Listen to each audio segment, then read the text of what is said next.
तो वैसे हमारा आंसर हमने प्लस लगा के नहीं बताया था, लेकिन मतलब माइनस साइन लगा के नहीं बताया था, बट इसमें दो आंसर प्लस वाले हैं, दो आंसर माइनस वाले हैं, तो फिर अब हम आंसर फिर माइनस लगा के बताएंगे। मतलब वो ये भी सुनना चाहते हैं कि आप ये भी कहो कि वो अपोजिट नेचर का लेंस होगा, एक कॉनकेव है तो वो कॉन्वेक्स होगा, एक कॉन्वेक्स है तो दूसरा कॉनकेव होगा। तो हाँ, आंसर फिर हम क्या मारेंगे, आंसर मारेंगे फिर हम अपना ए पार्ट। नेक्स्ट क्वेश्चन करते हैं, इसमें कह रहे हैं when ray of light is incident normally on one refracting surface of an equilateral prism. Normally incident हो रही है एक रिफ्रैक्टिंग सरफेस पे, ठीक है, और इमर्जिंग लाइट के बारे में पूछ रहे हैं क्या होगा। तो एक डायग्राम बनाएंगे तभी समझ में आएगा क्या होगा। तो ये मान लिया आपका एक प्रिज्म है, इक्विलेटरल प्रिज्म बनाते हैं।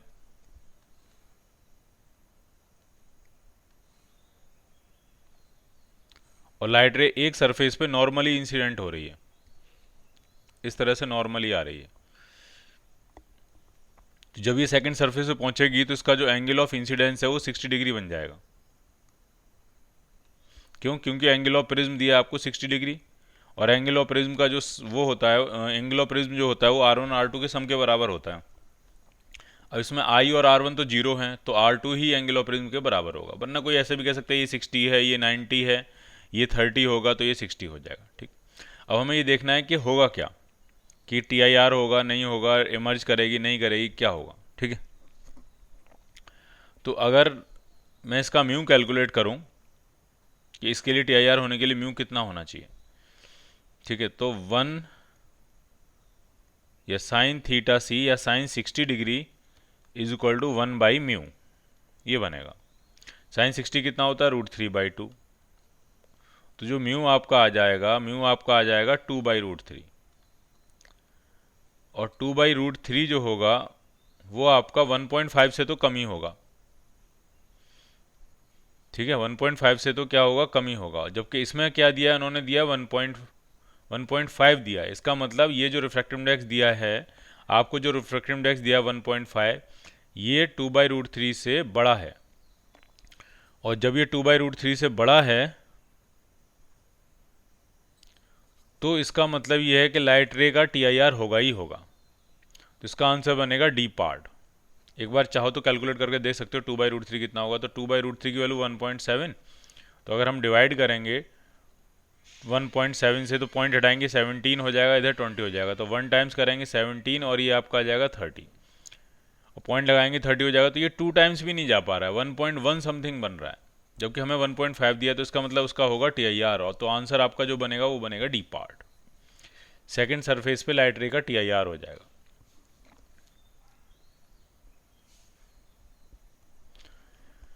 नेक्स्ट क्वेश्चन हम कह रहे हैं under minimum deviation condition of A prism if A ray of light is incident at an angle 30 degree, the angle between emergent ray and the second refractive surface कितना होगा, ये पूछ रहे हैं। ठीक है, और मिनिमम डेविएशन का केस है, तो मिनिमम डेविएशन केस में एंगल आई और एंगल ई दोनों बराबर होते हैं, R1 और R2 बराबर होते हैं, और R1 R2 का सम जो होता है वो A/2 के बराबर होता है। तो angle between emergent ray and the second surface से पूछ रहे हैं, नॉर्मल से तो 30 डिग्री होगा, अगर लाइट रे इंसिडेंट 30 पे हुई है तो इमर्ज भी 30 पे ही करेगी, लेकिन वो 30 डिग्री कहाँ से एंगल होगा, वो होगा नॉर्मल से, और ये पूछ रहे हैं सरफेस से, तो आंसर क्या बनेगा, 60 degree, D part. Next question में कह रहे हैं कि लाइट जो है वो नॉर्मली इंसिडेंट हो रही है on one of the face of A prism of angle 30 degree, prism का एंगल 30 डिग्री दिया और रिफ्रैक्टिव इंडेक्स √2 दिया है, एंगल ऑफ डेविएशन पूछ रहे हैं और नॉर्मली इंसिडेंट हो रही है एक सरफेस पे। तो डायग्राम बनाएंगे,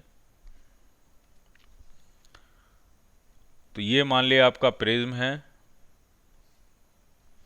और प्रिज्म का ये एंगल जो दिया है वो आपको दिया है 30 डिग्री, और लाइट रे कैसे इंसिडेंट हो रही है, नॉर्मली, ऐसे नॉर्मली इस पे आ रही है। तो जब नॉर्मली आएगी तो सेकंड सरफेस पे जो एंगल ऑफ इंसिडेंस बनेगा वो 30 डिग्री हो जाएगा, और रिफ्रैक्टिव इंडेक्स कितना दिया है, √2। तो यहाँ से एंगल ऑफ इमरजेंस निकालते हैं, किस एंगल पे लाइट रे इमर्ज करेगी बाहर,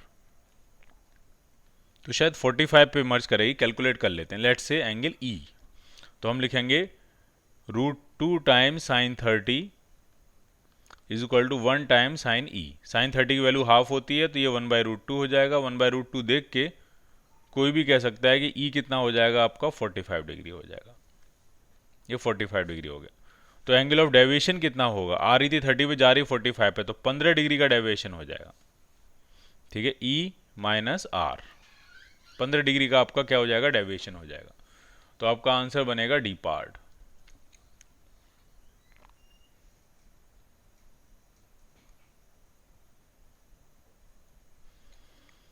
नेक्स्ट क्वेश्चन करते हैं। For a prism of refractive index 1.732 the angle of minimum deviation is equal to angle of prism. ठीक है, मिनिमम डेविएशन का एंगल और प्रिज्म का एंगल सेम है, तो एंगल ऑफ प्रिज्म ही पूछ रहे हैं, तो हम म्यू वाला फॉर्मूला लगाते हैं। ये जो रिफ्रैक्टिव इंडेक्स दिया है म्यू, वो 1√3 के बराबर दिया है, तो √3 आपका हो जाएगा sine minimum deviation plus a/2 upon sine a/2। ठीक, सॉल्व कैसे करेंगे वो आप देखते जाइए। √3 है ये, तो ये मिनिमम डेविएशन की वैल्यू अगर हम a डालेंगे तो a plus a 2a/2 2a/2 तो a हो जाएगा आपका। ठीक है, और a को अगर हम एक्सपेंड करके लिखेंगे तो लिख सकते हैं 2 sign a/2 cos a/2 upon sine a/2। तो ये साइन a/2 से साइन a/2 कैंसिल आउट हो जाएगा, cos a/2 is equal to हो जाएगा √3/2।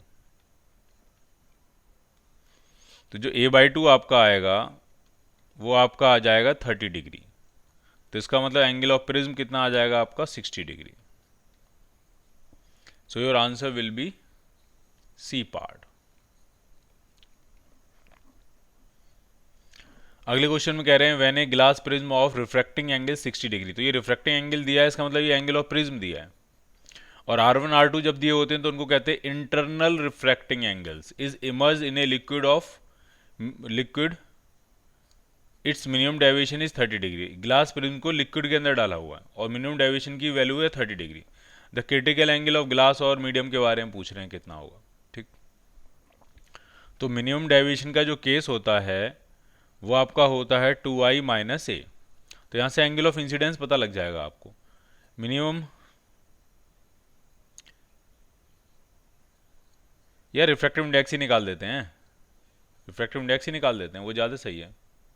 ठीक, तो डायग्राम बना लेते हैं। मतलब एक ग्लास प्रिज्म है, इक्विलेटरल प्रिज्म है, क्योंकि उसका एंगल ऑफ प्रिज्म आपको 60 डिग्री दिया हुआ है। और ग्लास का रिफ्रैक्टिव इंडेक्स म्यू जी मान लेते हैं और मीडियम का रिफ्रैक्टिव इंडेक्स म्यू एम मान लेते हैं, दोनों तरफ मीडियम है। ये एंगल कितना दिया है आपका 60 डिग्री, ये है सिचुएशन। और मिनिमम डेविएशन की वैल्यू आपको दी है 30 डिग्री। तो यहाँ से हम म्यू निकालेंगे, म्यू, और म्यू का फॉर्मूला होता है sine minimum deviation plus angle of prism upon 2 divided by sine a/2। और ये म्यू जो आएगा वो आएगा प्रिज्म का refractive index with respect to medium, तो ये आ जाएगा mu G upon mu M, ये आ जाएगा।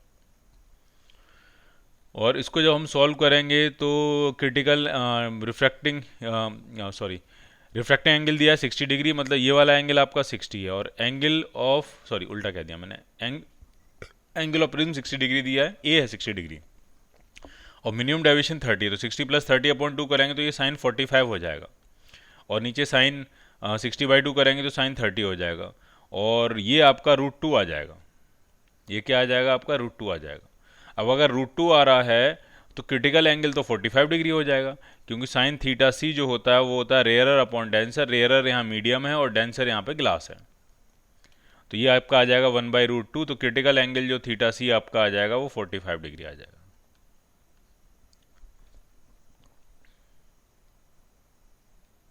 तो आपका आंसर बनेगा बी पार्ट।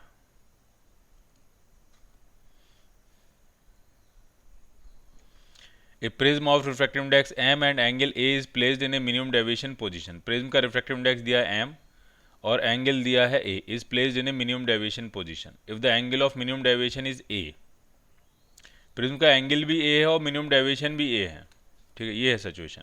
ठीक है, प्रिज्म का एंगल भी a है और जो मिनिमम डेविएशन का एंगल होता है वो भी आपका a है, और रिफ्रैक्टिव इंडेक्स लेकिन m दिया है, ये है सिचुएशन।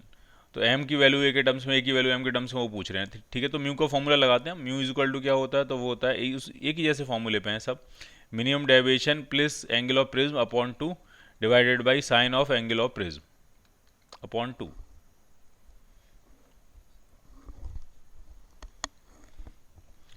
तो ये सारी वैल्यू डाल देते हैं। म्यू को माना गया है m, और यहाँ पे ये साइन a आ जाएगा और नीचे साइन a/2 होगा। अब साइन a को हम एक्सपेंड कर लेते हैं, पहले भी किया है, 2 साइन a/2 कॉस a/2। उसका फ़ायदा ये है कि नीचे वाले a/2 से साइन a/2 से साइन a/2 कैंसिल आउट हो जाएगा। तो m/2 जो आपका बनेगा वो आपका आ जाएगा कॉस a/2। तो a/2 जो आएगा वो आपका आ जाएगा कॉस इनवर्स m/2। तो यहाँ से जब हम a निकालेंगे तो 2 टाइम्स कॉस इनवर्स m/2 आ जाएगा। तो आपका आंसर जो बनेगा वो बनेगा C part. C part answer बन जाएगा।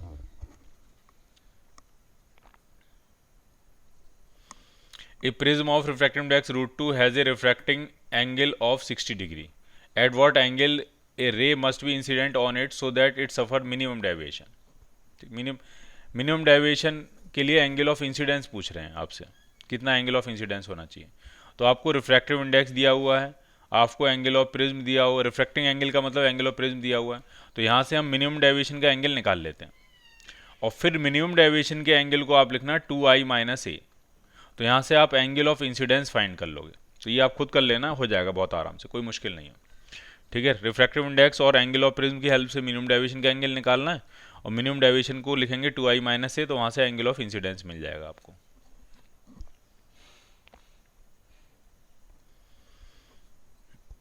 नेक्स्ट क्वेश्चन में पैरेलल बीम व्हाइट लाइट की आ रही है, कॉन्वेक्स लेंस पे पड़ रही है। Images of blue, yellow and red light are from on the other side at a distance 0.2 metre, 0.205 metre, 0.214 metre. तो इसका मतलब ये सारी फोकल लेंथ दी हुई हैं।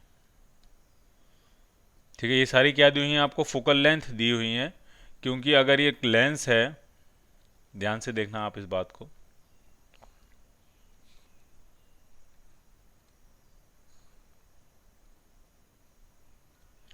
और वाइट लाइट की बीम आ रही है, और अलग अलग कलर की लाइट अलग अलग जगह कन्वर्ज होती जा रही हैं इस तरह से।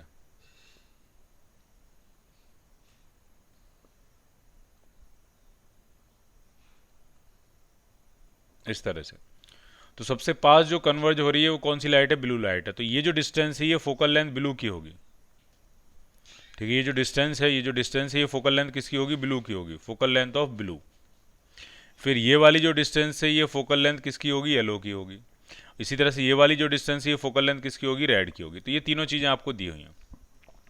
तो फोकल लेंथ ऑफ ब्लू दी है आपको 0.2 metre, focal length of yellow दी हुई है आपको 0.205 मीटर, और फोकल लेंथ ऑफ रेड दी हुई है आपको 0.214 मीटर। ये सिचुएशन है। अब डिस्पर्सिव पावर आपसे पूछ रहे हैं। ठीक, तो फोकल लेंथ से क्या हम रिफ्रैक्टिव इंडेक्स के बारे में कुछ कह सकते हैं? बिल्कुल कह सकते हैं कि 1 फोकल लेंथ जो होता है वो होता है mu -1 into 1/r1 - 1/r2। 1/r1 - 1/r2 ये पूरा एक कांस्टेंट होगा, तो इसको मैं पूरे को k मान लेता हूँ। तो 1 focal length is equal to हो जाएगा k times mu -1 into k कह देते हैं इसको।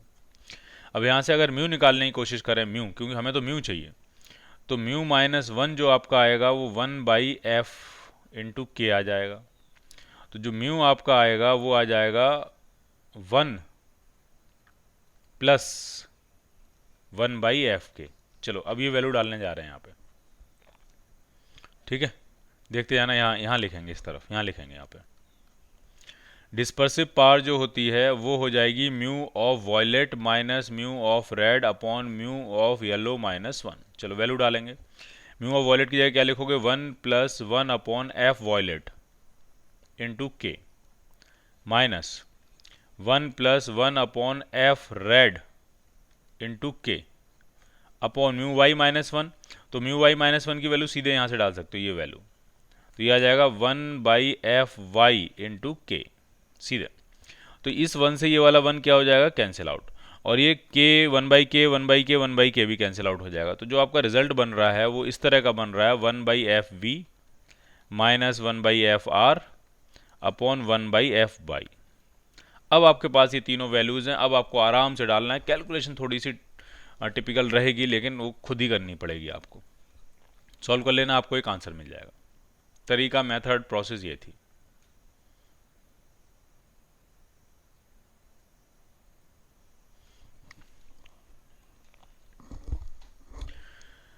अगले क्वेश्चन में कह रहे हैं beam of light compose of red and green rays incident obliquely at a point on a surface on a face of rectangular glass slab.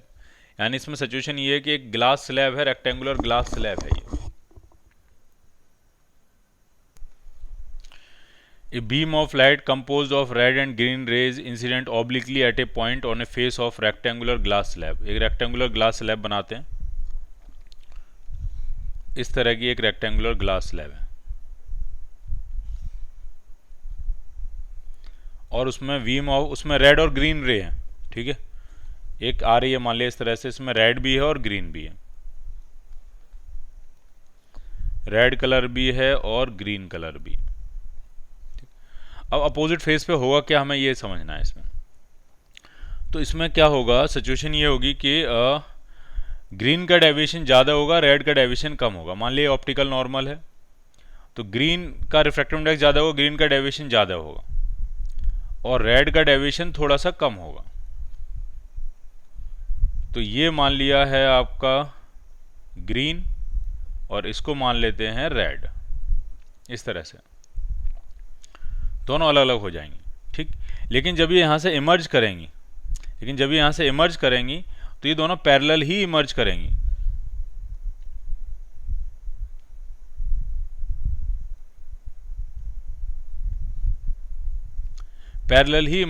और वो एंगल कितना होगा, वो एंगल वही होगा जो ये एंगल ऑफ इंसिडेंस होगा। अगर ये मान लिया एंगल आई है और ये R1 R2 पे जा रही है, मान लिया ये R1 है और ये वाला एंगल क्या है, R2 है। तो जब ये यहाँ पहुँचेंगे और हम यहाँ ऑप्टिकल नॉर्मल बनाएंगे तो ये वाला एंगल R1 होगा और ये वाला एंगल क्या हो जाएगा, R2 हो जाएगा। लेकिन जब ये दोनों इमर्ज करेंगी तो इनका एंगल वही होगा जो शुरुआत वाला एंगल था। क्योंकि अगर हम यहाँ पे स्नेल्स लॉ लगाएंगे तो क्या लिखेंगे, 1 sin I is equal to mu sine R1। मान लिया रेड के लिए मैंने ये लिखा, तो यही स्नेल्स लॉ यहाँ पे भी तो काम करेगा। तो यहाँ पे जब आप लिखोगे तो क्या लिखोगे, म्यू साइन R1। तो अगर इधर म्यू साइन R1 है तो डेफिनेटली इस तरफ 1 sin I ही होना चाहिए, क्योंकि स्नेल्स लॉ अगर यहाँ काम कर रहा है तो वही स्नेल्स लॉ यहाँ भी काम करेगा। तो अगर यहाँ पे एंगल समझ लीजिए ध्यान से, यहाँ पे अगर मीडियम के एंगल अंदर एंगल R1 है और मीडियम के बाहर एंगल I2 है, तो जब यहाँ मीडियम के अंदर एंगल R1 है तो बाहर एंगल I ही बनेगा।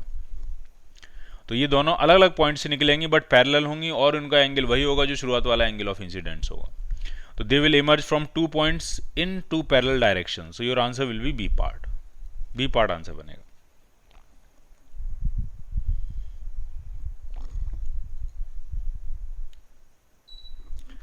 नेक्स्ट क्वेश्चन में कह रहे हैं a ray of monochromatic light suffers minimum deviation of 38 degree while passing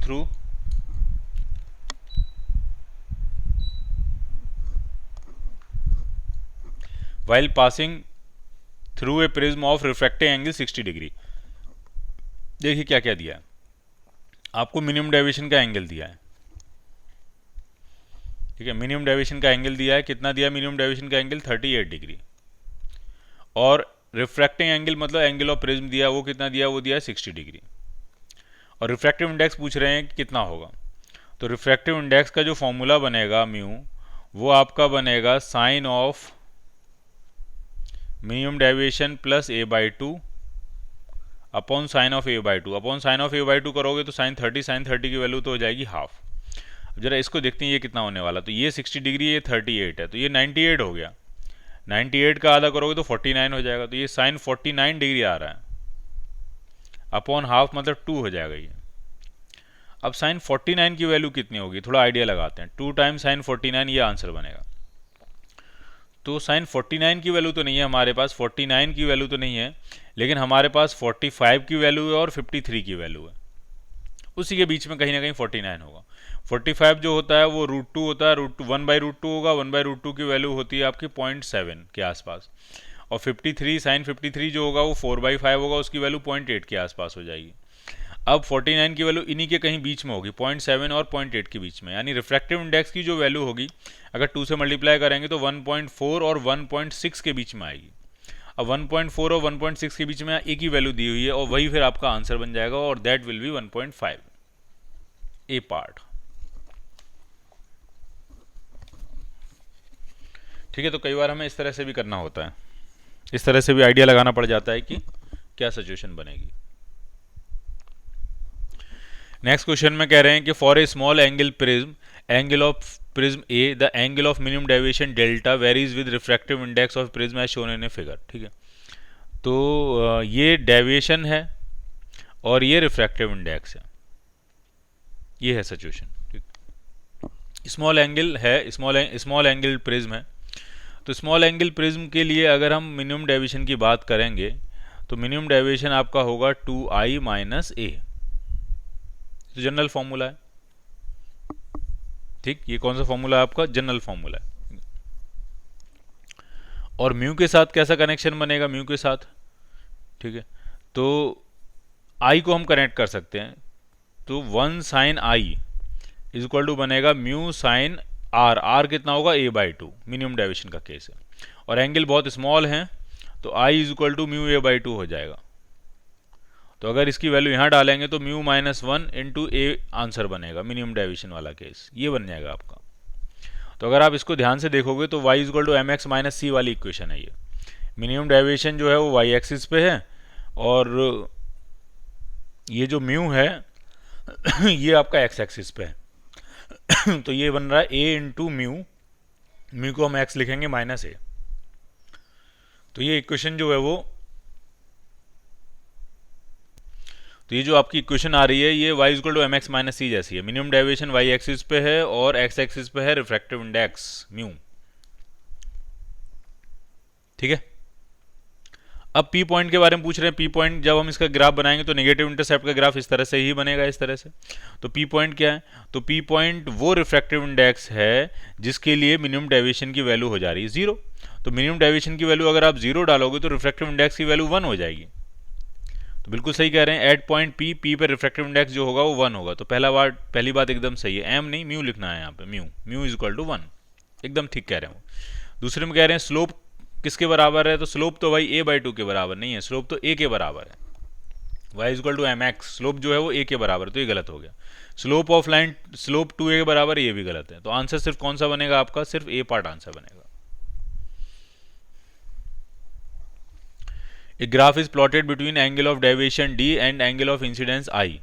तो ये ग्राफ तो आपको वैसे ही पता होना चाहिए, थ्योरी में पढ़ाया जाता है। तो ये वाला वो ग्राफ बनता है इस तरह का, ठीक।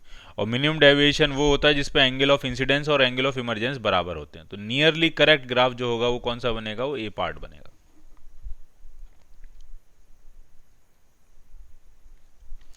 A person suffering from hypermetropia, hypermetropia का मतलब हुआ उसको पास की चीज़ें नहीं दिखाई दे रही हैं, और पास की चीज़ें नहीं दिखाई दे रही हैं तो उसको जो चाहिए, जो लेंस चाहिए वो आपको कन्वर्जिंग लेंस चाहिए उसके लिए। और जिसको मायोपिया होता है, दूर की चीज़ें नहीं दिखाई देती हैं, उसको डाइवर्जिंग लेंस चाहिए। यानी हाइपरमेट्रोपिया के लिए लगेगा कॉन्वेक्स और मायोपिया के लिए लगेगा concave. So your answer will be D part. A man can not see clearly beyond 5 metre, मतलब 5 मीटर के आगे का उसको साफ नहीं दिखाई दे रहा, मतलब उसको हो गया मायोपिया, और वो देखना चाह रहा है बिल्कुल आखिरी तक का, स्टार्स देखने जा रहे हैं क्लियरली। ठीक है, तो ध्यान से समझना क्या, किस तरह से हम सिचुएशन को डील करते हैं इस तरह की। तो ये मान लिया आई हो गई, और ये आई लेंस हो गया, इस तरह से ये आई लेंस हो गया, और ये प्रिंसिपल एक्सिस हो गई। अब सिचुएशन ये है कि उसकी आंख ये कह रही है कि भाई 5 मीटर हमारा पॉइंट है, ये डिस्टेंस 5 मीटर में ले रहा हूँ। आंख ये कह रही है कि 5 मीटर के आगे का हमें साफ नहीं दिखाई दे रहा, हम 5 मीटर तक ही देखेंगे, हम 5 मीटर से आगे नहीं देखेंगे, ये आंख कह रही है। 5 मीटर तक रखी हुई ऑब्जेक्ट की इमेज रेटिना बनाएंगे, बाकियों की नहीं बनाएंगे। आप कह रहे हो नहीं हम तो इन्फानाइट देखेंगे, तो आपको करना क्या है, आपको एक इसमें लगाना है डाइवर्जिंग लेंस। और वो लेंस किस तरह से डील करेगा, जरा ध्यान से सुनते जाना आप इस बात को। पहले मैं बना लूं, फिर मैं आपको समझाता हूं।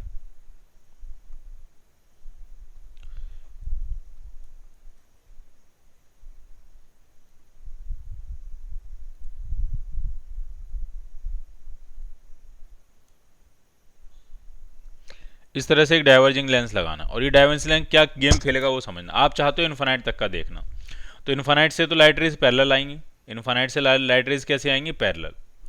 और ये इसको डाइवर्ज करेगा, और ये इस तरह से डाइवर्ज करेगा इन रेज को, ताकि उनकी इमेज जो बनेगी वो 5 मीटर पे बन जाएगी।